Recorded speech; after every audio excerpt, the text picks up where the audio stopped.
الرحمن الرحيم إن عدة الشهور عند الله 12 شهرا في كتاب الله وقال النبي صلى الله تعالى عليه وسلم صيام يوم عاشوراء أعتصب على الله أن يكفر السنة التي قبله أو كما قال النبي صلى الله عليه وسلم وقال شاعر العلام ज़ियारत मदीना की है दिल में तमन्ना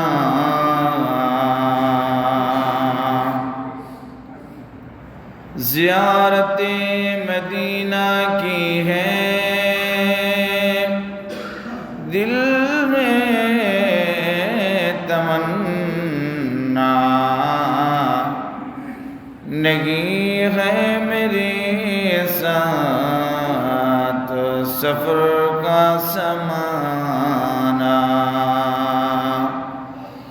मुझे कूफा वालों मुसाफिर न समझो मैं आया नहीं हो बुलाया गया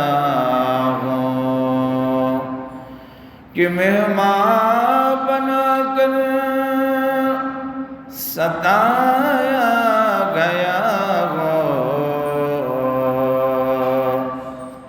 मैं रोया नहीं हो रुलाया गया हो। अल्हम्दुलिल्लाह আল্লাহ পাক রব্বুল আলামিনের দরবারে অসংখ্য অগণিত শুকরিয়া আদায় করছি যে মহান রব্বুল আলামিন আমাদেরকে আজ পবিত্র জুমার দিনে মুহররম মাসের প্রথম জুমায় জুমার নামাজ পড়ব বলে আশা রেখে মসজিদে এসে বসার মতো তৌফিক দান করেছেন সে মালিকের দরবারে বিনয় অবনত চিত্তে শ্রদ্ধা জড়িত কণ্ঠে আবেগ ভরা কণ্ঠ নিয়ে সকলে মিলে শুকরিয়া আদায় করছি আলহামদুলিল্লাহ। আজকে জুমার আলোচ্য বিষয় হলো আশুরার করণীয় বর্জনীয় এবং কারবালার সঠিক ইতিহাস। অনেক লম্বা চৌড়া কথা, বাকি সংক্ষিপ্ত আকারে আপনাদেরকে বলতে হবে। গত জুমায় একটা কথা বলেছিলাম, সেটা হলো আল্লাহ তাআলা কুরআনুল কারীমের মধ্যে ইরশাদ ফরমান, পৃথিবীর সৃষ্টির শুরু লগ্ন থেকেই আল্লাহ তাআলা 12 মাস নির্ধারণ করে দিয়েছেন। 7 দিনের সপ্তাহ নির্ধারণ করে দিয়েছেন, মাস নির্ধারণ করে দিয়েছেন, দিন নির্ধারণ করে দিয়েছেন, ঘন্টা সেকেন্ড আল্লাহ তাআলা নির্ধারণ করে দিয়েছেন।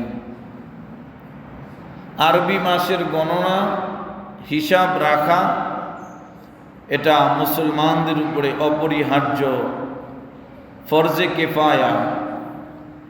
আরবি মাসের গণনা করা কি ফরজে কিফায়া? অন্তত এলাকার মধ্যে 2-4 জনেও যদি আরবি মাসের হিসাবটা জেনে থাকে, বাকিদের পক্ষ থেকে ফরজিয়ত আদায় হয়ে যাবে, নতুবা সকলে সমান ভাগে গুনাহগার হতে হবে। এজন্য আরবি মাসের হিসাব আমরা সব সময় করার জন্য চেষ্টা করব ইনশাআল্লাহ। বুখারী শরীফের হাদিস, নবীজি সাল্লাল্লাহু আলাইহি ওয়াসাল্লাম বলেন, আজ-জামানু ক্বাদ ইস্তাদারা কাহাইয়াতিহি ইয়াওমা খালাকাল্লাহুস সামাওয়াতি ওয়াল আরদ। as-sanatu 12 শাহরান। 12 মাস আল্লাহ পৃথিবীর সৃষ্টির সূচনা লগ্ন থেকেই নির্ধারণ করে রেখেছেন। তোর মধ্যে 4টি মাস হলো সম্মানিত মাস, আপনাদের জানা আছে। এই 4টি মাস হলো সম্মানিত মাস। কি কি মাস? জিলকদ, জিলহজ, মুহররম। আরেকটা হলো রজব মাস। যে রজবের ব্যাপারে আমরা গত জুমায় শুনেছিলাম, রজবে মুদর বাইনা জামাদা ওয়া শাবান। জামাদা আর শাবান মাসের মধ্যবর্তী যেই মাসটি রজব মাস, এটিও সম্মানিত মাস। সম্মানিত হাজিরিন, বুখারী শরীফের হাদিস, নবীজি সাল্লাল্লাহু আলাইহি ওয়াসাল্লাম আশুরার তাৎপর্য বর্ণনা করতে গিয়ে নবীজি সাল্লাল্লাহু আলাইহি ওয়াসাল্লাম বলেন, হযরত আব্দুল্লাহ ইবনে আব্বাস রাদিয়াল্লাহু তাআলা আনহু সূত্রে বর্ণিত, তিনি বলেন যে রাসূলুল্লাহ সাল্লাল্লাহু আলাইহি ওয়াসাল্লাম কাদিমাল মাদিনাতা, নবীজি মদিনায় যখন হিজরত করে গেলেন, মদিনায় যাওয়ার পর নবীজি দেখলেন যে ফারাআল ইয়াহুদু তাসুমু আশুরা। ইহুদিদেরকে দেখলেন ইহুদিরা রোজা রাখতেছে, আশুরার রোজা। নবীজি বললেন, মা হাদা, এই তোমরা কিসের রোজা রাখো এটা? নবীজি জিজ্ঞাসা করার পর তিনারা বললেন, হাদা ইয়াউমুন সালেহ, এটি বড় মর্যাদাপূর্ণ দিন, সম্মানিত দিন, শুকরিয়া আদায় করার দিন। কদ নাজ্জাল্লাহু বনি ইসরাঈলা মিন আদুওয়িহিম, এই দিনে আল্লাহ তাআলা বনি ইসরাঈলদেরকে তাদের শত্রুদের থেকে, অর্থাৎ মুসা আলাইহিস সালাম এবং তার সম্প্রদায়দেরকে, ফেরাউন এবং ফেরাউনের বাহিনী থেকে আল্লাহ তাআলা নাজাতের ব্যবস্থা করেছেন। সেজন্য আমরা শুকরিয়াতান এই দিনে রোজা রেখে থাকি। এবার নবীজি বললেন, ফাসামা মুসা, তারা বললেন যে মুসা আলাইহিস সালাম সেদিন রোজা রাখতেন। ফাসামা মুসা, মুসা আলাইহিস সালাম সেদিন রোজা রাখতেন। এজন্য নবীজি বললেন, ঠিক আছে, আনা আহাব্বু বি মুসা মিনকুম, আমি তোমাদের চেয়ে মুসা আলাইহিস সালামের প্রতি আন্তরিকতা, ভালোবাসা, মহাব্বত বেশি, কম না। তোমরা যদি রাখতে পারো আমরা কেন পারবো না? এবার নবীজি সাল্লাল্লাহু আলাইহি সাল্লাম বললেন, নবীজি সাল্লাল্লাহু আলাইহি সাল্লাম নিজে রোজা রাখলেন আর বললেন, ও আমারা বিসিয়ামিহি, সাহাবায়ে কেরামদেরকে আশুরার দিনে রোজা রাখার জন্য কি করলেন? আদেশ করলেন নবীজি সাল্লাল্লাহু আলাইহি ওয়াসাল্লাম। আমার লক্ষ্য করবেন, নবীজি সাল্লাল্লাহু আলাইহি ওয়াসাল্লাম নিজে রোজা রাখলেন এবং সাহাবায়ে কেরামদেরকে রোজা রাখার ব্যাপারে কি দিলেন? আদেশ দিলেন। তো এই রোজার অনেক গুরুত্ব রয়েছে। দেখেন, দুটা আলোচনা হয়ে গেছে আমাদের। এক নম্বর আলোচনা হয়ে গেছে মহাহারাম মাস 4টি, সম্মানিত মাস কয়টি? 4টি। 2 নম্বর আলোচনা হয়েছে আমাদের মাঝে মহরম মাসের তাৎপর্য। মহরম মাসের তাৎপর্য সম্পর্কে গত জুমায় কিন্তু আলোচনা হয়ে গেছে। আজকে 3য় নম্বর আলোচনা, 10ই মহরম রোজা রাখার গুরুত্ব। বাবুদেরকে একটু এদেরকে বুঝাতে হবে, নাহলে কথা বলা যাবে না। এদের একটু বুঝান, রাগ করা যাবে না, একটু বুঝান যে কথা কইও না, তোমরা এক জায়গায় বসে থাকো, আলাদা আলাদা করে দেন। বাবুরা তোমরা কথা বলো না, কথা বললে তোমরা এদিকে কথা বললে আমরা বলতে পারি না, কথা বলো না, চুপ, একদম চুপ। যে কথা বলে সে দোতলায় চলে যাও, দোতলায় চলে যেতে হবে কথা বললে। যে কথা বলবে ওরা দোতলা পাঠিয়ে দিতে হবে। তাহলে 3য় নম্বর আলোচনা, মনোযোগ দিতে হবে। 3য় নম্বর আলোচনা হলো রোজা রাখার গুরুত্ব। রোজা রাখার গুরুত্ব। নাসাই শরীফের হাদিস, হযরত হাফসা রাদিয়াল্লাহু তাআলা বলেন, আরবাউন লাম তাকুন ইয়াদাহুন্নান নবী সাল্লাল্লাহু আলাইহি ওয়াসাল্লাম। হযরত রাসূল করিম সাল্লাল্লাহু আলাইহি ওয়াসাল্লাম চারটা আমল কখনো বাদ দিতেন না। চারটা আমল নবীজি নিয়মিত করতেন, কন্টিনিউ করতেন নবীজি চারটা আমল। এক নম্বর হলো সিয়াম আশুরা। আশুরার রোজা নবীজি নিয়মিত এটা করতেন, এটা বাদ দিতেন না। দুই নাম্বার ওয়াল আশারা, আরেকটা হলো জিলহজ মাসের প্রথম 10 দিনের আমলগুলো নবীজি নিয়মিত করার চেষ্টা করতেন। ওয়াসালাসাতু আইয়ামিন মিন কুল্লি শাহর, প্রত্যেক মাসে নবীজি 3টা রোজার আমল করতেন। কয়টা রোজা? এক নম্বর হলো 13, 14, 15 আরবি মাসের চাঁদের মাসের 13, 14, 15 তারিখে নবীজি রোজা রাখতেন। আর আরেকটা আমল ছিল নবীজির নফল যদিও আমলগুলো, কিন্তু এগুলো নিয়মিত, প্রায় নিয়মিত করতেন নবীজি। ওয়ারাকাতাইনি ক্বাবলা সালাতিল গাদা, ফজরের ফরজ নামাজের পূর্বের 2 রাকাত সুন্নতে মুআক্কাদা। তাহলে আশুরার রোজা নিয়মিত নবীজি এটা করতেন। আরেকটা হলো জিলহজ মাসের প্রথম 10 দিনের আমলগুলো নিয়মিত করতেন। প্রত্যেক আরবি মাসে 3 দিন রোজা নিয়মিত রাখতেন। আর ফজরের নামাজের পূর্বে যেই ফজরের সুন্নত, এটা নবীজি নিয়মিত করতেন। তাহলে 3 নম্বর আলোচনা হলো আশুরার রোজার গুরুত্ব, নিয়মিত নবীজি করতেন। 4 নম্বর আলোচনা এবার মুহররম মাসের রোজার ফজিলত, আশুরার রোজার ফাজাইল ফজিলত। মুসলিম শরীফের হাদিস, নবীজি ইরশাদ ফরমান, আন আবি হুরায়রা রাদিয়াল্লাহু আনহু قال قال رسول الله صلى الله عليه وسلم أفضل الصيام بعد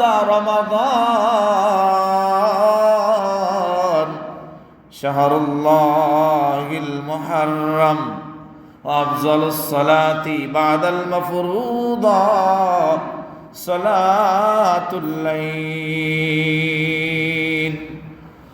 রমজানের রোজার পরে, রমাজানের রোজার পরে সবচেয়ে ফজিলতের রোজা, মর্যাদার রোজা হলো আশুরার রোজা। আর ফরজ নামাজের পরে সবচেয়ে মর্যাদার নামাজ আর ফজিলতের নামাজ হলো মানুষগুলো যখন ঘুমায় পড়ে, সবাই যখন ঘুমায়, আদালত কোর্ট কাচারিগুলো যখন বন্ধ থাকে, ওই সময় মালিকের দরবারে, মাওলার দরবারে হাজিরি দেওয়া, অর্থাৎ তাহাজ্জুদের নামাজ আদায় করা। তাহলে রমজানের রোজার পরে সেরা রোজা আশুরার রোজা। ফরজ নামাজের পরে সেরা নামাজ কি বলেন? তাহাজ্জুদের নামাজ। তাহলে এবার ফজিলত গেল, আরো ফজিলত নবীজি সাল্লাল্লাহু আলাইহি ওয়াসাল্লাম বলেন, সিয়ামু ইয়াউমি আশুরা আহতাসিবু আলাল্লাহ আন ইউকাফিরা আস-সানাতাল্লাতী ক্বাবালা। আল্লাহর কোন বান্দা যদি আশুরার দিনে রোজা রাখে, নবীজি ইরশাদ ফরমান, ওই বান্দার আমার আল্লাহ পাক রব্বুল আলামিন 1 বছরের পিছিলা জিন্দেগির সমস্ত গুনাহগুলো এক রোজা রাখার দ্বারা মাফ করে দিবেন। তাহলে আশুরার রোজা রাখার দ্বারা আল্লাহ তাআলা 1 বছরের জীবনের গুনাহ কি করে দিবেন? তাহলে কি বলেন, 2টা রোজা রাইখা যদি আমরা, আশুরার 2টা রোজা রাইখা যদি আমরা 1 বছরের ইবাদতের ফজিলত পাই, তাহলে কেন এই রোজাটা রাখবো না? আমার প্রিয় ভাইয়েরা, আমার বন্ধুরা, 5ম নম্বর আমল, আশুরা উপলক্ষ করে 5 নম্বরের আমল, 5ম নম্বরের আমল সেটা হলো 10ই মুহররমের ফজিলত। এই যে একটু আগে বললাম, এটা আশুরার ফজিলত গেল, আরেকটা হলো 10 মুহররমের কি 10 তারিখের ফজিলত। ওই যে নবীজি বলেছেন আশুরা মানে 10 তারিখ, এই 10ম তারিখে রোজা রাখলে 1 বছরের গুনাহ কি হবে? মাফ হবে। তাহলে 10 তারিখের ফজিলত এটা আমার ভাইরা। এবার 6 নম্বর হলো 10ই মুহররম আশুরার দিনে আমাদের আর কি করণীয় আছে? নবীজি সাল্লাল্লাহু আলাইহি ওয়াসাল্লাম বলেন, হযরত আব্দুল্লাহ ইবনে আব্বাস করণীয়টা কি লক্ষ্য করবেন। আব্দুল্লাহ ইবনে আব্বাস রাদিয়াল্লাহু আনহু বলেন, বুখারী শরীফের হাদিস, মা রাআইতু রাসূলুল্লাহ সাল্লাল্লাহু আলাইহি ওয়াসাল্লাম ইয়াতাহাররা সিয়ামা ইয়াতাজাররা সিয়ামা ইয়াউমি فضله على غيره إلا هذا اليوم يعني عاشوراء والشهر يعني رمضان। কয় উম্মতেরা, নবীজি রমজানের রোজা ফরজ হওয়ার আগে, রমজানের রোজা ফরজ হওয়ার আগে এই উম্মতির উপরে আশুরার রোজা তখন ফরজ ছিল। কি ছিল? রমজানের রোজা রাখার আগে, ফরজ হওয়ার আগে আশুরার দিনের রোজা ফরজ ছিল। তাহলে দেখেন করণীয় কি পাইলাম। এটা কিন্তু যেমন তেমন রোজা না, যদিও বর্তমানে নফল, কিন্তু এটা এক আমলে আমার নবীজির উপরে কি ছিল? ফরজ বিধান ছিল এটা। যেমন ফরজ নামাজ ফরজ হওয়ার আগে তাহাজ্জুদের নামাজ আমার নবী ও উম্মতের উপরে যেমন ফরজ ছিল, তাহাজ্জুদের নামাজ কি ছিল? ফরজ নামাজ ফরজ হওয়ার আগে তাহাজ্জুদ যেমন ফরজ ছিল, অনুরূপভাবে আশুরার রোজা রাখাও এটা অপরিহার্য ছিল। তাহলে আমাদের করণীয় পেলাম রোজা। করণীয় কি পেলাম? রোজা পেলাম। আমার ভাইয়েরা, আমার বন্ধুরা, এখন প্রশ্ন, হুজুর রোজাটা কবে কবে রাখবো? 9 তারিখ না 10 তারিখ? 10 তারিখ না 11 তারিখ? এগুলো হাদিস দ্বারা প্রমাণ দিয়ে বলতে হবে। আমার ভাইয়েরা, তিরমিজি শরীফের হাদিস, আব্দুল্লাহ ইবনে আব্বাস রাদিয়াল্লাহু আনহু বলেন, সামা রাসূলুল্লাহ সাল্লাল্লাহু আলাইহি ওয়াসাল্লাম ইয়াউমা আশুরা। নবীজি আশুরার রোজা রাখছেন কখন? সওমুত তাসিআ ওয়াল আশিরা, 9 তারিখে রাখছেন একটা। কয় তারিখ? তাসি মানে 9ম তারিখ, আর আশির মানে 10ম তারিখ। তাহলে 9 তারিখ একটা রাখছেন আর 10 তারিখ একটা রাখছেন। রাইকা এবার নবীজি সাহাবায়ে কিরামদেরকে বলেছেন, ওয়া খালিফুল ইয়াহুদ, ইহুদিরা আশুরা উপলক্ষ করে রোজা রাখে একটা। ইহুদিরা কয়টা রাখে? ইহুদিরা রাখে একটা। তোমরা ওটা করবা না, বরং তোমরা তাদের বিপরীত করবা, তোমরা তাদের মতো করবা না, একটা রাখবা না। তাহলে 9 তারিখ একটা, 10 তারিখ একটা। আবার লক্ষ্য করেন মুসলিম শরীফের হাদিস, আমারা রাসূলুল্লাহ সাল্লাল্লাহু আলাইহি ওয়াসাল্লাম বিসাওমি আশুরা, নবীজি আশুরার দিন রোজা রাখার আদেশ দিলেন, আর দিয়ে বললেন, হাদা ইয়াউমুন ইউআদ্দিমুল ইয়াহুদা ওয়ান নাসারা ফাইদা কানা আমুল মুকবিল সুন্নাত তাসিআ। আগামী বছর যদি আসে আমি নবীজি নিজেও রোজা একটা রাখবো। বলেন না, কয়টা রাখবো না? নবীজি আমি একটা রাখবো না, তাহলে 2টা রাখবো। সে 2টা কিভাবে বললেন? নবীজি তো আগামী বছর আর বেঁচেই ছিলেন না তখন, পরবর্তীতে বুঝেন নাই তো। আবার ভাইরাম, তাহলে 9 তারিখ একটা, 10 তারিখ একটা। আবার নবীজি বলেছেন 10 তারিখ একটা, 11 তারিখ একটা। তাহলে আমরা এইভাবে রাখতে পারবো, ইয়াউমান ক্বাবলা ওয়া ইয়াউমান বাদা। আগের দিনে একটা, পরের দিনে কি একটা। সেই আমার রোজা কি 3টা না 2টা? 9 তারিখ, 10 তারিখ, 10 তারিখ, 11 তারিখ। আমার প্রিয় ভাইয়েরা, আমার বন্ধুরা, এই রোজা রাখাটা মুস্তাহাব। বলেন রোজা রাখাটা কি? যদিও মুস্তাহাব, নবীজি বলেন সামা রাসূলুল্লাহ সাল্লাল্লাহু আলাইহি ওয়াসাল্লাম ওয়াল মুসলিমুনা ক্বাবলা আন ইফতারিদা রমাদান মা সামা শাআ ওয়া মান সামা আফতারা। নবীজি বলেন আগেই না এটা ফরজ ছিল। আগে কি ছিল? এখন তো আর ফরজ নাই, এখন ফরজ আছে। যার ইচ্ছা রাখবে, যার ইচ্ছা রাখবে না, না রাখলে কোনো গুনাহ, বলেন না, না রাখলে কোনো গুনাহ হবে? নবীজি বললেন যে ইচ্ছা রাখবে, যে ইচ্ছা রাখবে না, তবে না রাখলে কোনো গুনাহ হবে না। 9 নম্বর আলোচনা বর্জনীয়। 9 নম্বর হলো আশুরা উপলক্ষ করে বর্জনীয় আমল। নবীজি বলেন লাইসা মিন্না, ওই ব্যক্তি আমার উম্মতের অন্তর্ভুক্ত না যারা কালো পোশাক পরে এরপরে নিজেদের শরীরের মধ্যে কি করে? আঘাত করে, শরীরের মধ্যে বাড়ি মারে, শরীরের রক্ত ঝরায়, হায় হোসাইন হায় হোসাইন বলে, তাজিয়া মিছিল করে, স্লোগান দেয়, আছে না নাই? কথা বলেন আছে না নাই? আর নিজেদের পোশাক ছিঁড়ে হাই হুতাশ করে। ভাইরা আমার, নবীজি বলেছেন যারা নিজের শরীরে নিজে আঘাত করে, ওই শরীর কিয়ামতের দিন আল্লাহ পাক রব্বুল আলামিনের আদালতে ওই লোকদের বিরুদ্ধে মামলা দায়ের করবে।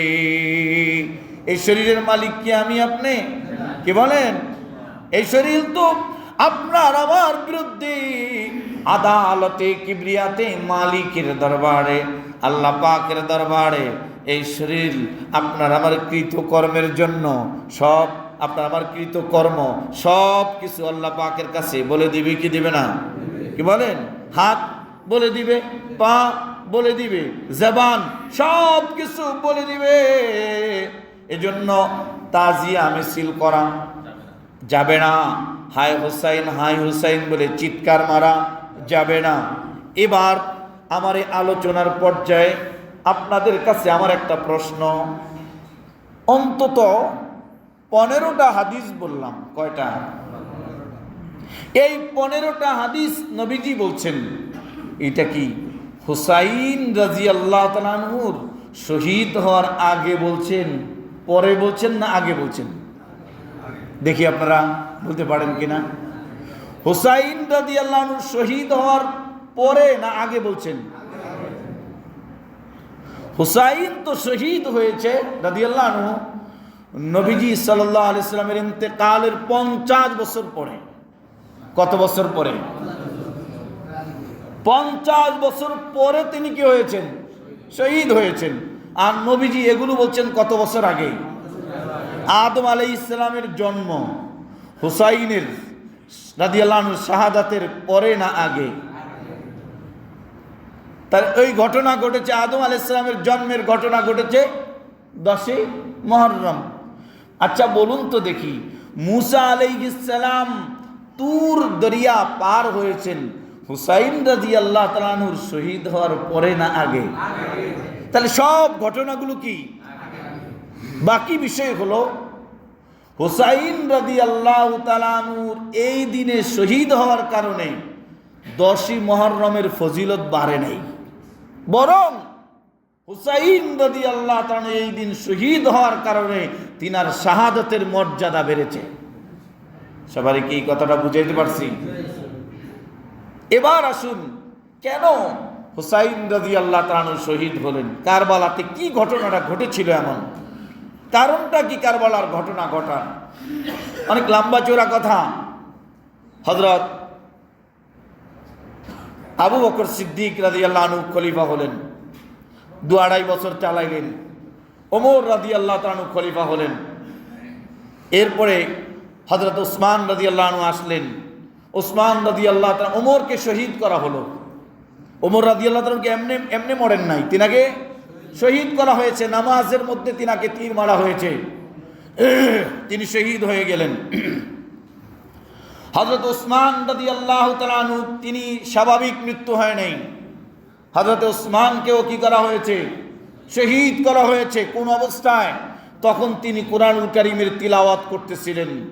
কারো শহীদের শাহাদাতের সাক্ষী তলোয়ার, কাহারো মানুষ, কাহারো জমিন, ইত্যাদি ইত্যাদি। কিন্তু হযরত ওসমান রাদিয়াল্লাহু তাআলা আনহুর শহীদের শাহাদাতের সাক্ষী হলো আল্লাহ পাক রব্বুল আলামিনের কালাম কোরআনে পাক। কোরআন শরীফ হবে তার শহীদের শাহাদাতের কি সাক্ষী। আলী রাদিয়াল্লাহু তাআলা আনহু খলিফা হলেন। আলী রাদিয়াল্লাহু তাআলা আনহু খলিফা হওয়ার পরে এই কুফার মানুষগুলো, মনে রাখবেন, এই কুফার লোকেরা, ওই যে আমরা অনেক সময় কেউরে কটু বাক্য বলতে গেলে কুফায় ধরছে বলি না, কি বলেন? এই কুফার মানুষগুলো আসলেই কুফা। বুঝাতে পারছি কথাটা? এরা হযরত আলী রাদিয়াল্লাহু তাআলা আনহুকে কি করলেন? শহীদ করল। এক পর্যায়ে মুআবিয়া রাদিয়াল্লাহু তাআলা আনহু খলিফা হলেন। ভালোই চলতেছিল তিনার শাসন আমল। শুনতেছেন আপনারা? কানা দিয়া সুর দিয়া খুলে বুঝবেন না, এই জন্য এটা কথার মতো বলতে হবে, যেহেতু এটা ইতিহাস। মুআবিয়া রাদিয়াল্লাহু আনহু খলিফা হলেন। খলিফা হওয়ার পর এক পর্যায়ে মুআবিয়া রাদিয়াল্লাহু তাআলা আনহু বৃদ্ধ বয়স চলে এলো। তিনি লোকজন নিয়ে বসলেন, আমার ইন্তেকালের পরে কারে খলিফার দায়িত্বটা দেওয়া যায় বলো তোমরা। এক পর্যায়ে অনেকে অনেক মতামত দিল। অধিকাংশ মতামত আসলো, আপনি আপনার ছেলে ইয়াজিদকে কি করেন? খেলাফত দিয়ে যান, শাসন দায়ভার দিয়ে যান। তিনি তখন উপযুক্ত ছিলেন। তখন কি ছিলেন? উপযুক্ত ছিলেন। হযরতে মুআবিয়া, আমির মুআবিয়া রাদিয়াল্লাহু তাআলা আনহু খেলাফতের দায়িত্ব তাকে কি করলেন? ন্যস্ত করলেন। করার পর এদিক দিয়ে মদিনায় হযরতে হুসাইন রাদিয়াল্লাহু আনহু ছিলেন, আব্দুল্লাহ ইবনে জুবায়ের ছিলেন, আব্দুল্লাহ ইবনে আব্বাস ছিলেন, আব্দুর রহমান ইবনে আবু বকর ছিলেন, আব্দুল্লাহ ইবনে মাসউদ ছিলেন। বিশিষ্ট বিশিষ্ট সাহাবায়ে কেরামরা তখন কোথায়? মদিনা। তিনারা এই খবর শুনে ইয়াজিদের হাতে তিনারা বয়াত গ্রহণ করতে অস্বীকার জানালেন। তিনারা মনে করলেন এই জামানার সবচেয়ে বেশি খেলাফত পাওয়ার উপযুক্ত হলেন হযরত হুসাইন রাদিয়াল্লাহু আনহু। সবাই মিলে একমত হলেন। এবার ইয়াজিদ চিন্তা করলো, হুসাইন যদি আমার হাতে খেলাফতের বয়াত গ্রহণ না করে তাহলে আমার রাজত্ব, আমার খেলাফত বেশি দিন লাস্টিং করবে না। বারবার করে লোক পাঠাইলেন। হুসাইন রাদিয়াল্লাহু তাআলা আনহুকে একবার গৃহবন্দীও করে ফেললেন মদিনায় থাকাকালীন সময়, পারল না। মনোযোগ। অপর দিক দিয়ে এই কুফার লোকেরা, শুনতেছেন কথা? কুফার মানুষগুলো 150 চিঠি পাঠাইছে। কত? একটা দুইটা চিঠি, 150 চিঠি পাঠাইছে। হুসাইন আপনি চলে আসুন, আমরা আপনার হাতে কি করব? বায়াত হব। হুসাইন চিন্তা করলেন, আমি না গিয়ে আগে আমি কাহাকেও পাঠাই। তিনি মুসলিম ইবনে আকিল, কি নাম মনে রাখবেন, কি নাম? মুসলিম ইবনে আকিলকে আগে পাঠাইলেন কুফায়। মুসলিম ইবনে আকিল যাওয়ার পরে কয়েকদিনের মধ্যে দেখলো যে ভালোই তো, লোকজন সবাই আগ্রহী, হুসাইনের হাতে কি করবে? বায়াত হবে। 18,000-এর ঊর্ধ্বে লোক হয়ে গেল, বায়াত গ্রহণ করেছে। কত হাজার? 18,000-এর ঊর্ধ্বে লোক হয়ে গেছে। এবার মুসলিম ইবনে আকিল একটা চিঠি লিখছেন হুসাইনের কাছে, হ্যাঁ হুসাইন আপনি আসতে পারেন, হুসাইন আপনি আসেন। তখন কুফার ইয়াজিদের পক্ষ থেকে কুফার গভর্নর ছিল, রাজ্য সরকার, বুঝেন না আপনারা? গভর্নর ছিল নোমান ইবনে বশির রাদিয়াল্লাহু তাআলা আনহু। নোমান ইবনে বশির অত্যন্ত নম্র ভদ্র মানুষ ছিলেন। হযরত নোমান ইবনে বশির নরম মানুষ, নম্র ভদ্র মানুষ। এদিক দিয়ে মুসলিম ইবনে আকিলের হাতে 18,000 না আরো বেশি লোক এবার বয়াত গ্রহণ করার পর তিনি এদিক দিয়ে চিঠি লিখলেন। কার কাছে যেন? হুসাইন রাদিয়াল্লাহু আনহুর কাছে। এদিক দিয়ে হযরত হুসাইন চিঠি পায়া প্রস্তুতি নিলেন, বাহ ভালোই তো, আমি কুফায় চলে যাব, ভালোই তো, আমি কুফায় চলে গিয়ে মানুষগুলো আমার হাতে বায়াত গ্রহণ করবে, আমি খেলাফতের দায়িত্ব কি করব? গ্রহণ করব। ভাইয়ের আমার, এদিক দিয়ে নোমান ইবনে বশির ভাষণ দিলেন, নরম নরম কথা, কারণ উনি ভালো মানুষ। এই ভাষণ ইয়াজিদের অনুসারীদের পছন্দ হলো না। ইয়াজিদের অনুসারীরা ইয়াজিদের কাছে সংবাদ পাঠালো যে আপনি কুফার গভর্নর পরিবর্তন করেন। কঠিন কাহাকেও কুফার গভর্নর বানান।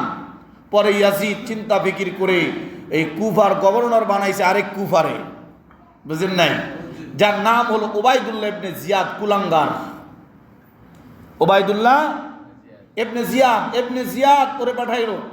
তাকে পাঠানোর পর সে এবার হযরত হুসাইনের অনুসারী যারা, তাদের তালিকা করতে আরম্ভ করলো। তালিকা করে এক পর্যায়ে তাদেরকে বন্দী করা আরম্ভ করলো, গ্রেফতার করা আরম্ভ করলো। মুসলিম ইবনে আকিলকে খোঁজা আরম্ভ করলো। মুসলিম ইবনে আকিল গিয়ে এক বাড়িতে পলায়ন করলেন।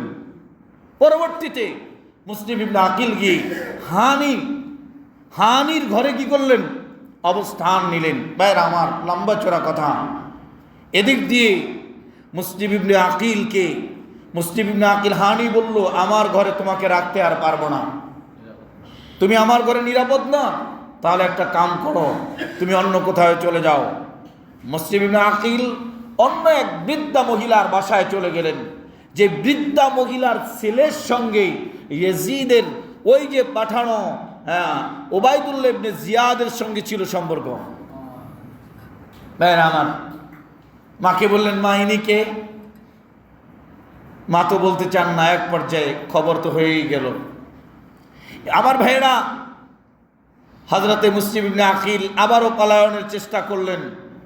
এক পর্যায়ক্রমে হতে হতে এক ব্যক্তি মুনাফিকি করলো। সেটা কি?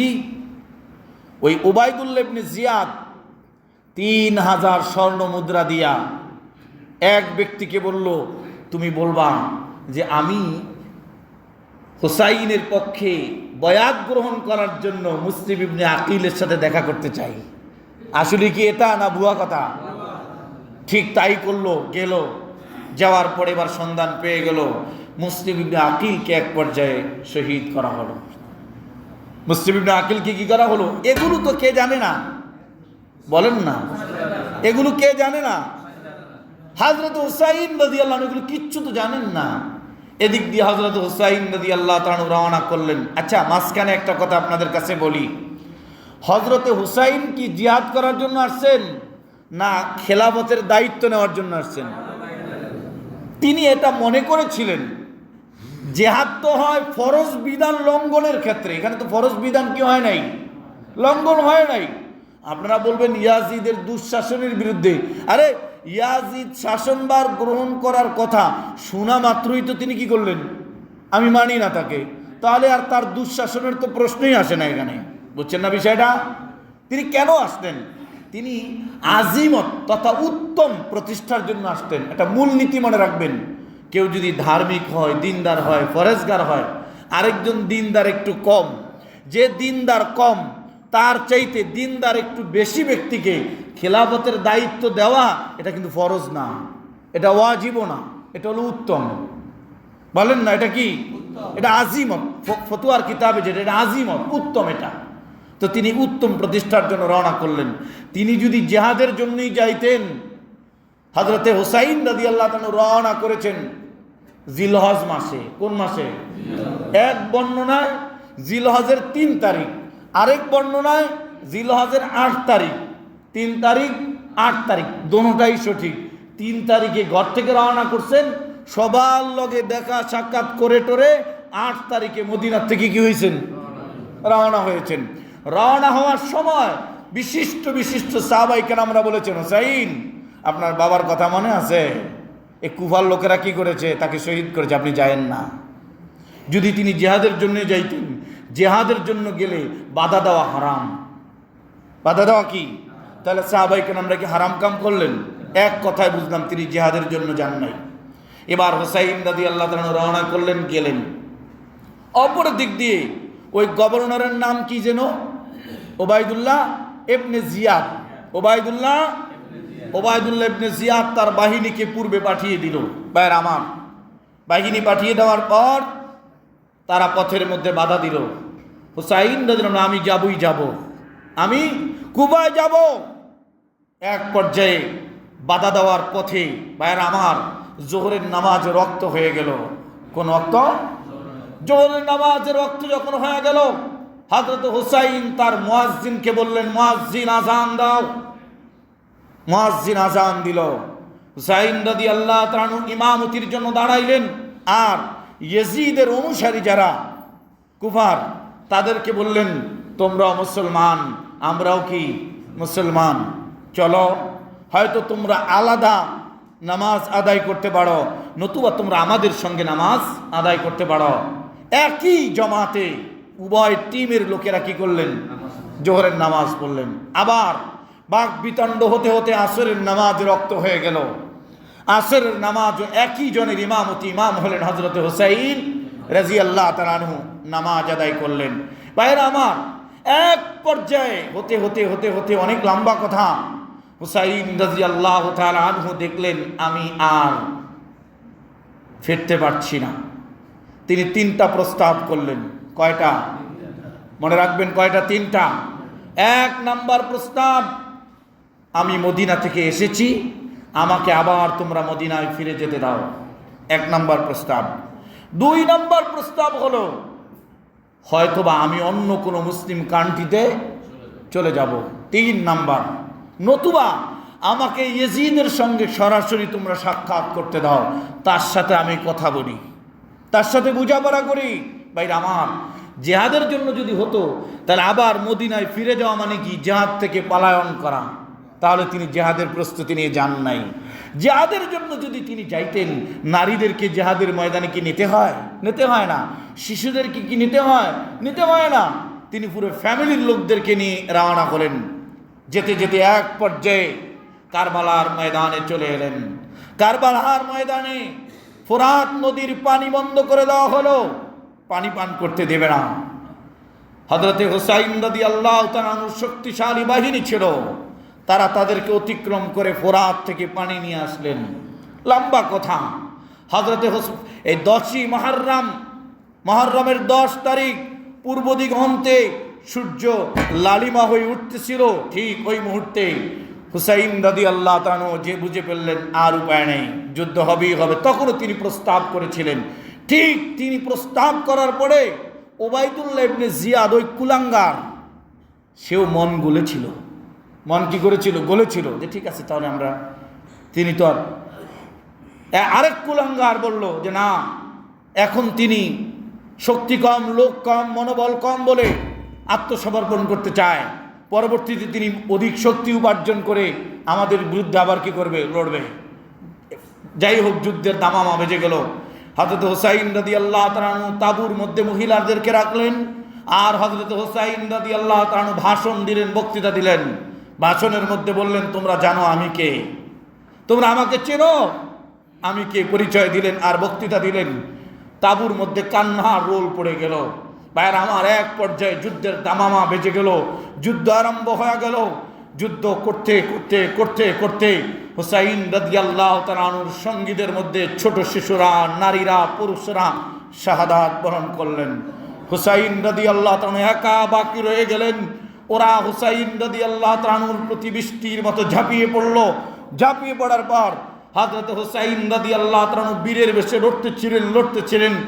এক পর্যায়ে নবীজি সাল্লাল্লাহু আলাইহি ওয়াসাল্লামের এই দৌহিত্র, নবীজির কলিজার টুকরা, নবীজির আদরের দুলাল এবার জমিনের মধ্যে পড়ে গেলেন, তিনি শহীদ হয়ে গেলেন। ভাইরা আমার, তিনি শহীদ হয়ে গেলেন। হুসাইন রাদিয়াল্লাহু তাআলা শাহাদাতের খবর চতুর্দিকে ছড়ে ফেলল। গনে দেখা হলো কারবালার ময়দানে শহীদ কতজন হয়েছে। 72 জনের শহীদের শাহাদাত ঘটে গেল। রক্তের বন্যা বয়ে গেল। কত বড় কুলাঙ্গার ওই উবাইদুল্লাহ ইবনে জিয়াদ! হযরতে হুসাইন রাদিয়াল্লাহু তাআলার মাথাটাকে আলাদা করে ফেললো। আলাদা করার পর লাঠি দিয়া ওই বলে যে মাথাকে ফিসাইতেছিল, একজন সাহাবী ডাক দিয়ে বলল, কুলাঙ্গার কোথাকার! আমি আমার এই চোখে আমার নবীজিকে বারবার দেখেছি যে হুসাইনের ঠোঁটের মধ্যে নবীজি চুমু খেয়েছেন, এই চেহারার মধ্যে এমনটি আর করবা না। আমার ভাইয়েরা, আমার বন্ধুরা, এক পর্যায়ে একদিন পার হয়ে গেল শাহাদাতের। একদিন পার হওয়ার পর 72 জন শহীদদেরকে কবরস্থ করা হলো। হযরতে হুসাইন রাদিয়াল্লাহু তাআলার লাশ, শহীদের লাশ নিয়ে ইয়াজিদের কাছে নেওয়া হলো। ইয়াজিদ, কোন ঐতিহাসিকরা লেখেন, ওবাইদুল্লাহ ইবনে জিয়াদ মনে করেছিল যে আমি অনেক হাদিয়া পাবো, অনেক উপঢৌকন পাবো, কিন্তু পায় নাই। তবে তিনি ভর্ৎসনা করেছেন তাকে। আরেক বর্ণনায় পাওয়া যায় তিনি খুশি হয়েছেন। যদি খুশি হয়ে থাকে ওই ইয়াজিদ নামে কুলাঙ্গার, তাহলে আমরাও তার প্রতি ভর্ৎসনা জানাই। ভাইরা আমার, যাই হোক, তারপরে কি হলো বলে যে এবার একটা বিষয় মনে রাখবেন, হুসাইন রাদিয়াল্লাহু তাআলা আনহুর যারা পানি বন্ধ করে দিয়েছিল, হুসাইন রাদিয়াল্লাহু তাআলা আনহুকে যে শহীদ করেছিল, আলী আকবর, আলী আসগার, কি বলেন, হ্যাঁ, ছোট্ট ছোট্ট শিশুরাও সেখানে কি ছিল।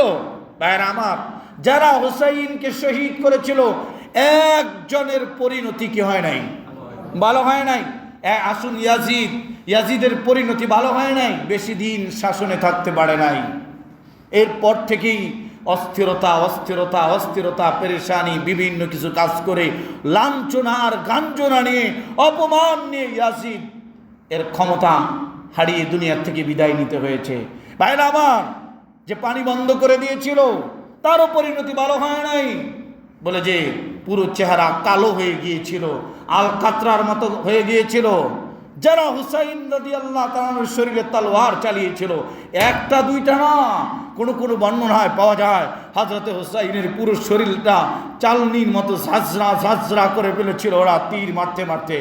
আমার প্রিয় ভাইয়েরা, আমার বন্ধুরা, হ্যাঁ, কারো পরিণতি এক কথায় ভালো হয় নাই। কেউ পাগল হয়ে মারা গেছে, কেউ অগ্নিদগ্ধ হয়ে মারা গেছে, কেউ বলে যে এক একজন এক একভাবে বেইজ্জতি হয়ে তারপরে পৃথিবী থেকে বিদায় নিয়েছে। সর্বোপরি এক ব্যক্তি বেঁচে ছিল, বৃদ্ধ, যে বৃদ্ধ হযরত হুসাইনকে মেরেছিল, তার মধ্যে একজন ছিল, সে অন্ধ হয়ে গিয়েছে। বললো, কি হয়েছে, অন্ধ কেন হলা? বলে, আপনি স্বপ্ন যোগে দেখি হুসাইন নবীজি সাল্লাল্লাহু আলাইহি ওয়াসাল্লামের কোলের মধ্যে বসা। কার কোলে বসা? নবীজির কোলের মধ্যে বসা। আর নবীজি সাল্লাল্লাহু আলাইহি ওয়াসাল্লাম, তুমি এই কাজ করেছ। স্বপ্নের মধ্যে আমাকে তার হাতে একটা ছিল, ওটা দিয়ে আমার চোখের মধ্যে খোসা মারলো। ঘুমের মধ্যে দেখলাম, কিন্তু ঘুম থেকে জাগ্রত হয়ে দেখি আমার দুই চোখ নাই। মানি কারও পরিণতি ভালো হয় নাই। একটা কথা মনে রাখবেন, হত্যাকারী যারা, মানুষ হত্যাকারী যারা, এরা যত বড় দাপটওয়ালা হোক না কেন, এদের পরিণতি কখনো সমাজের মধ্যে ভালো হয় নাই, হবে। কি বলেন, হবে? এদের পরিণতি কখনো ভালো হবে না। ভাইরা আমার, হুসাইন রাদিয়াল্লাহু তাআলা আনহুকে অনেকে বাধা দিয়েছিলেন, কিন্তু হযরত হুসাইন রাদিয়াল্লাহু তাআলা আনহু বলেছেন, তোমরা জানো না, আমি নানাজানকে স্বপ্নে দেখেছিলাম। নানা ভাই আমাকে বলেছে, হুসাইন আজ 10 তারিখ, আমি অপেক্ষায় আছি তোমার জন্য। এক প্লেটে দুজনে মিলে আমরা সন্ধ্যাবেলায় ইফতার করব, আসো, আমি তোমার জন্য অপেক্ষায় আছি। বুঝেন নাই কথা? আমরা এক প্লেটে ইফতার করব, নানা ভাই তুমি আসো। এজন্য হযরত হুসাইন রাদিয়াল্লাহু তাআলা আনহু হাজারো বাধা বিপত্তি ছেড়ে দিয়েও তিনি শাহাদাতের রাস্তাকে কি করেছেন, বেছে নিয়েছেন। ভাই আমার, আশুরা উপলক্ষ করে এখানে একটা ভুল তথ্য ছড়ানো হয় যে মুয়াবিয়া রাদিয়াল্লাহু তাআলা আনহুকে গালি দেওয়া হয়। হযরত মুয়াবিয়া একজন বিশিষ্ট সাহাবী ছিলেন। মুয়াবিয়া রাদিয়াল্লাহু তাআলা আনহু বলেছেন, আমি যদি আমার মন মতো আমার খায়সাত পুরা করার জন্য আমার ছেলেকে খলিফা বানায়া থাকি, আল্লাহ তুমি তারা ধ্বংস করো, আমাকে ধ্বংস করো। নবীজি হযরত মুয়াবিয়ার ব্যাপারে বলেছেন, আল্লাহুম্মা জাআলহু হাদিয়াম মাহদিয়া। বাকি মুয়াবিয়া রাদিয়াল্লাহু তাআলা কি গায়েব জানতেন? গায়েব জানতেন যে ওরে খলিফা বানাইলে এই ঘটনা ঘটবে? গায়েব জানতেন? গায়েব জানতেন না। মুয়াবিয়া রাদিয়াল্লাহু তাআলাকে কোনো দোষারোপ করা, যদি এখানে দোষারোপটা করতে হয়, এক নাম্বার দায়ী হবে উবাইদুল্লাহ ইবনে জিয়াদ। বলেন কি নাম? উবাইদুল্লাহ। তবে মনে রাখবেন, কেউ যদি রাষ্ট্রপ্রধান থাকে, তার রাষ্ট্রপ্রধান থাকাকালীন সময় যত হত্যাকাণ্ড ঘটবে, যে হত্যাকাণ্ড ঘটাইছে সে তো দায়ী হবেই, কিন্তু রাষ্ট্রীয় ক্ষমতা যার হাতে থাকবে সেও কি ওই হত্যাকাণ্ডগুলোর দায় এড়াতে পারবে? কি বলেন, এড়াতে পারবে? তার মাথায়ও তো দায় কি করতে হবে, নিতে হবে। তো উবাইদুল্লাহ ইবনে জিয়াদ হলো মূল হত্যাকারী, আর মুআবিয়া রাদিয়াল্লাহু তাআলা তো অনেক আগেই চলে গেছেন, ইন্তেকাল করেছেন। ইয়াজিদ মুআবিয়া রাদিয়াল্লাহু তাআলার ছেলে, সেও কি এই দায়ভার এড়াতে পারবে না। আমি আপনাদেরকে যেটুকু বললাম এটা হলো কারবালার সঠিক ইতিহাসের নির্যাস কথা। দেখেন অনেকে অনেক রকমের এই ইতিহাসটাকে বিকৃত করে তারপরে কি করে বলে থাকে। আচ্ছা বলেন তো, কোন ইতিহাস যদি লেখে যেদিন ঘটনা ঘটেছে সেদিনই কি ইতিহাস লেখে? কার জীবনী যদি লেখে যেদিন সে ইন্তেকাল করছে সেদিনই কি জীবনীটা লেখে? জীবনীটা অনেক পরে কি করে লেখে। তো লিখতে গিয়ে মানুষ কিছু কমায়, কিছু কি করে বাড়ায়। এগুলো যে আমি বললাম এতক্ষণে শেষ কথা, এগুলো কিন্তু কোরআন হাদিসের কথা না, এগুলো হলো ঐতিহাসিক কথা। এগুলা কি? আর আগে যে আমি আপনাদেরকে 9টা ফজিলত বললাম, 9টা বিষয় বললাম আশুরা উপলক্ষে, সেটা হলো কোরআন হাদিসের কথা। সর্বোপরি আশুরা উপলক্ষে যেই কাজটা আপনারা করবেন, 9 তারিখ রোজা, 10 তারিখ কি? 10 তারিখ রোজা, 11 তারিখ কি রোজা। আর নবীজি বলেন মান ওয়াসা আলা আয়ালিহি ওয়া আহলিহি, যে ব্যক্তি 10ই মুহররম উপলক্ষে তার ফ্যামিলির জন্য ভালো খাবারের আয়োজন করবে, ব্যবস্থা করবে, ওয়াসা আল্লাহু আলাইহি সাইরা সানা, আল্লাহ পুরা বছর তার জন্য ভালো খাবারের ব্যবস্থা করে দিবেন। তাহলে পয়লা বৈশাখে যদি এতটা করতে পারেন, তাহলে এটা কি পারবেন না? বলেন না, এটা পারা যায় না? তবে ভালো খানা তৈরি করে খাবেন কোন সময়? দুপুরবেলায়। কিও কোন সময় খাবেন? দুপুরবেলা না রোজা? আমরা ঠিকই ভালো খানার আয়োজন করি, কিন্তু খাই কখন? দুপুরবেলায় খাওয়া যাবে না, রাতে খেতে হবে। যেই হোক, আবার একটা অনেক কুপ্রথা আছে এই উপলক্ষের। একটা কুপ্রথা আছে, খবরদার পান খাওয়ান যাইব না, মুহররম মাসে কি